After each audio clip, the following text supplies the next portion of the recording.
Kembali lagi di ruang publik KBR pagi hari ini masih bersama dengan kedua narasumber kita dari ICJR ada Mbak Gino dan juga dari YKP ada Mbak Nanda.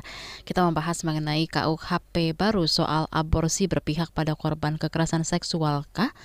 Dan untuk Anda pendengar sudah kami buka untuk Anda yang ingin berpartisipasi di 0800 2457 893. Baik Mbak Geno dan juga Mbak Nanda tadi sudah sempat disebutkan gitu ya mengenai kriminalisasi juga. Mungkin juga banyak dari kita yang masih ingat mengenai kasus seorang anak perempuan yang diperkosa oleh kakak kandungnya di Jambi dan dipenjara karena mengaborsi kandungannya. Nah, upaya apa nih yang harus dilakukan untuk memastikan kriminalisasi korban kekerasan seksual yang melakukan aborsi ini tidak terus terjadi? Mungkin dari Mbak Geno, silakan Mbak Geno. Agar kriminalisasi ini tidak terjadi, tentu saja satu yang tadi kita sudah perbaiki ya, pemerintah sudah perbaiki itu diperpanjang jangka waktunya karena memang tadi ada problem jangka waktu yang pendek itu biasanya korban kekerasan seksual, korban perkosaan itu belum mengetahui kehamilannya begitu Mbak di Mm-mm. usia-usia yang sangat pendek itu ya, di Ya. usia yang sangat baru-baru awal itu agak sulit untuk mengetahui. Nah, tapi yang harus betul-betul diperbaiki yang tadi sudah beberapa kali kita sampaikan juga adalah bagaimana aparat penegak hukum melihat ketentuan ini begitu. Merespon ketentuan ini dalam kacamata layanan aborsi aman. Karena ini bukan cuma terkait dengan seseorang itu tidak dipidana ketika ada laporan ada laporan misalnya perkosaan ataupun kekerasan seksual lainnya, tapi juga bagaimana aparat penegak hukum ini harus mampu merespon kemana korban kekerasan seksual itu bisa misalnya mengakses layanannya gitu.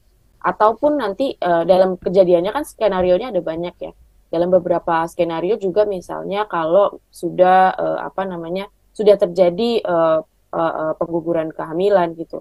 Nah itu kan tetap harus ada reference kemana selanjutnya supaya pasca penggugurannya, pasca penghentian kandungannya, kemudian ada perawatan lebih lanjut, itu juga harus direspon oleh aparat penegak hukum karena meja pertama yang korban kekerasan seksual ataupun korban perkosaan ya secara lebih spesifik akses itu tentu saja biasanya adalah aparat penegak hukum. Kecuali kalau indikasi medis ya kita bicara lain. Kalau indikasi medis kan biasanya memang dokter.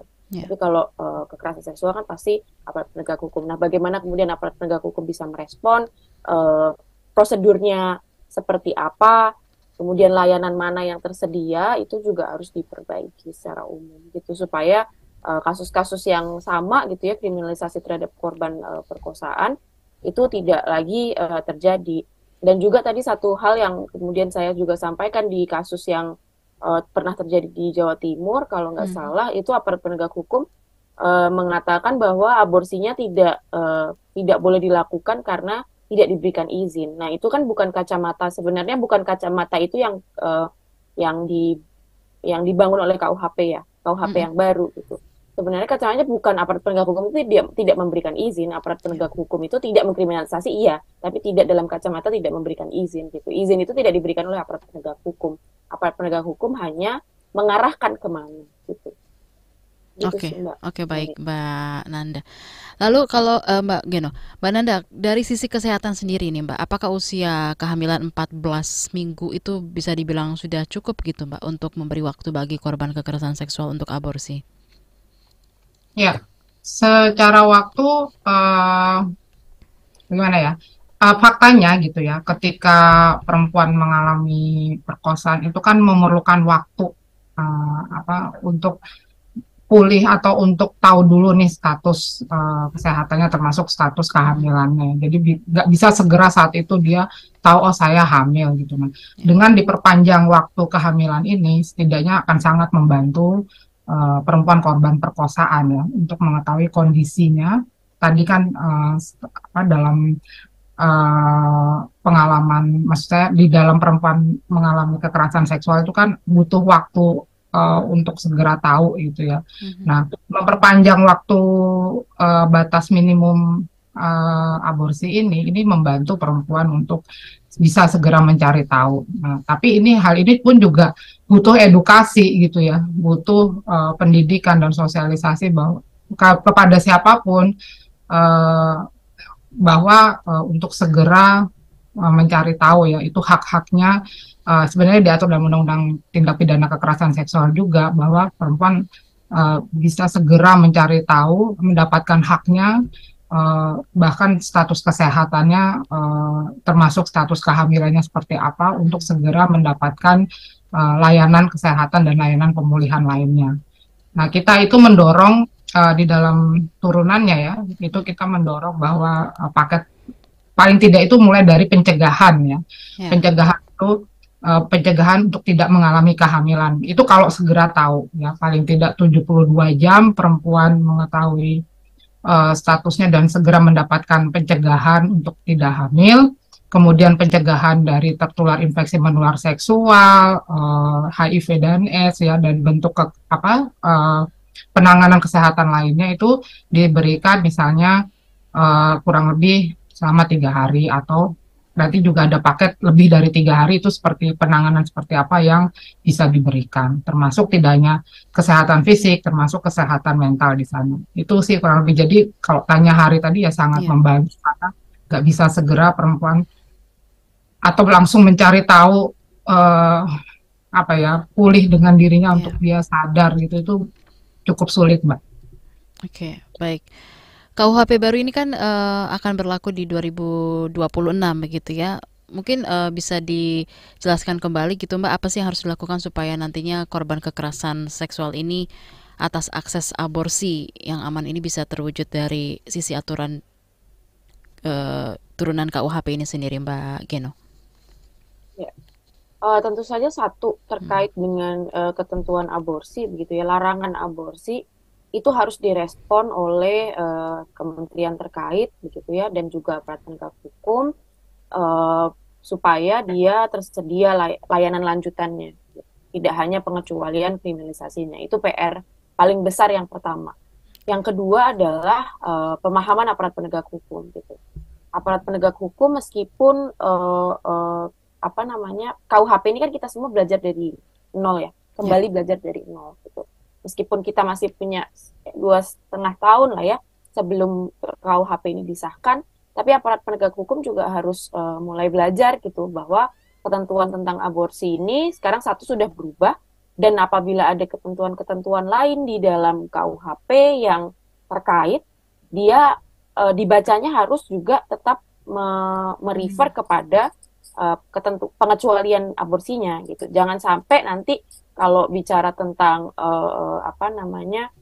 pasal aborsi gitu, tiba-tiba aparat penegak hukum bilang tapi kan ada pasal kriminalisasi yang terkait dengan promosi obat kepada perempuan. Jadi kan nggak boleh dipakai obat.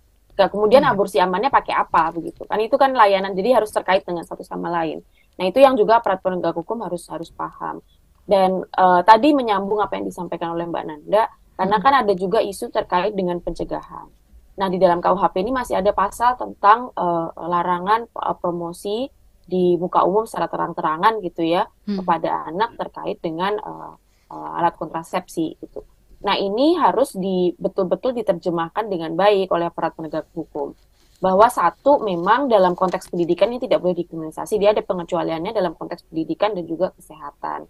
Dan juga ini harus dipahami kalau kampanye terkait dengan kesehatan reproduksi ini kan tidak hanya kadang-kadang dilakukan oleh petugas kesehatan, tapi dia juga dilakukan oleh masyarakat umum. Bahkan kalau kita lihat terkait dengan secara umum rencana penanggulangan HIV/AIDS di Indonesia gitu ya, yang juga dikeluarkan sendiri oleh pemerintah, itu dikatakan bahwa kampanye untuk pencegahan dan penanggulangan itu adanya di tangan masyarakat, bukan hanya di tangan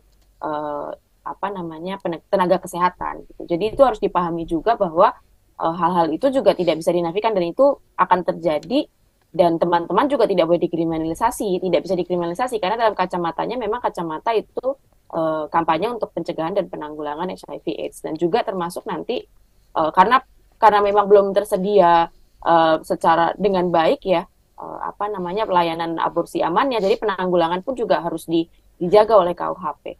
Kurang lebih itu sih Mbak Nomi. Oke, thank you Mbak Geno. Lalu Mbak Nanda sendiri seperti apa nih? Kalau tadi kan dari sisi hukumnya, kalau dari segi kesehatannya seperti apa menurut Anda Mbak Nanda?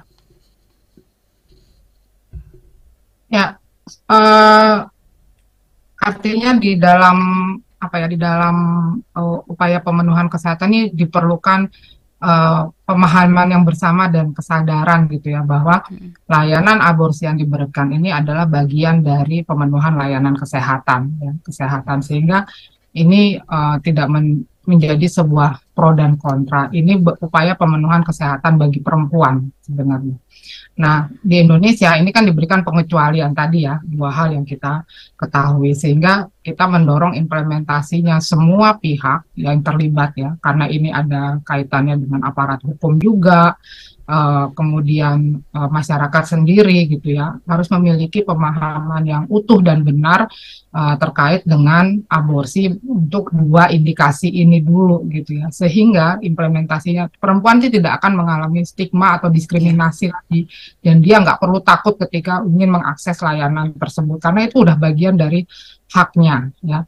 Nah ini sih yang tantangan yang sulit yang harus dibongkar gitu ya, bahwa perempuan korban kekerasan seksual tidak berhak mendapatkan stigma dan diskriminasi termasuk ketika mengakses layanan aborsi, sehingga tidak perlu ada lagi perempuan yang mengalami kesakitan atau kematian sia-sia karena melakukan aborsi yang tidak aman.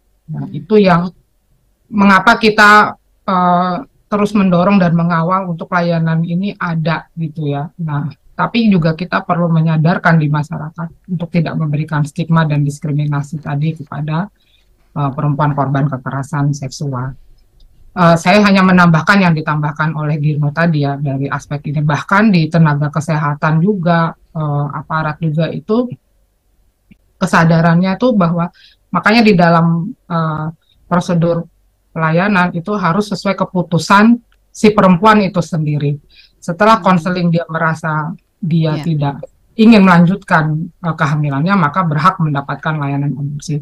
Tetapi ketika dia memutuskan melanjutkan kehamilannya, kita sebagai masyarakat juga harus siap melakukan pendampingan, termasuk tenaga kesehatan gitu. Jadi hak-hak kesehatannya, termasuk hak kesehatan reproduksinya tetap diberikan ketika dia tetap ingin melanjutkan kehamilannya, dan masyarakat siap menerima dia kembali. Itu seperti apa? Itu kan perbincangan atau PR yang panjang ya, ketika dia kembali ke masyarakat, lingkungannya bisa menerima, keluarganya bisa menerima gitu ya, tidak menghakimi lagi gitu kan, yang sering terjadi ya.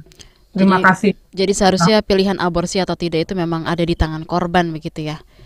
Baik Mbak Gino dan juga Mbak Nanda, nanti kita lanjutkan kembali setelah pesan-pesan berikut ini. Tetaplah di Ruang Publik KBR.